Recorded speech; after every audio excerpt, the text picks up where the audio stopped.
Hello বন্ধুরা, কেমন আছো? আশা করি ভালো আছো। তো আজকের ভিডিওতে বেসিক্যালি আমি তোমাদেরকে বলবো, এর আগে আমি তোমাদেরকে 100 টাকা ইনভেস্ট করে 1 কোটি টাকা কিভাবে বানানো যায় সে বিষয়ে আমি তোমাদের সাথে আলোচনা করেছি।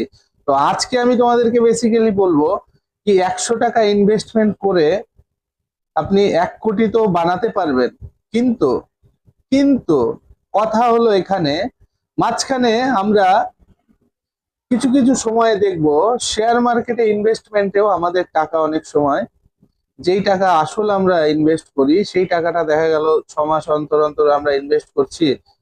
বিগত হয়তো 1 বছর ধরে ইনভেস্ট করছি, তো এভাবে আমরা কন্টিনিউ ইনভেস্ট করতে করতে দেখা যাচ্ছে 1.5 বছর পরে গিয়ে আমাদের টাকা জমা হয়েছে যা তার থেকে অনেকটা কমে গেছে, শেয়ার মার্কেট ডাউন হয়ে গেছে, সেখানে টাকা কমে গেছে। ঠিক আছে, তো এই সময় আমরা কি করি? এক্সিট করে চলে আসি।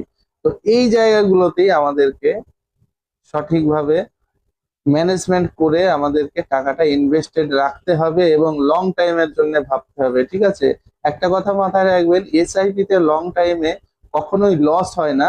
লাভ সে আপনার পার্সেন্টেজে কম বেশি হতে পারে, কিন্তু আপনার কখনোই লস হবে না। ঠিক আছে, তো এই জন্য বলছি এসআইপি করলে আপনাকে সর্বপ্রথমে একটা জিনিস মাথায় রাখতে হবে, শেয়ার মার্কেট কখনো একভাবে উপরে যায় না এবং কখনো একভাবে ডাউন যায় না।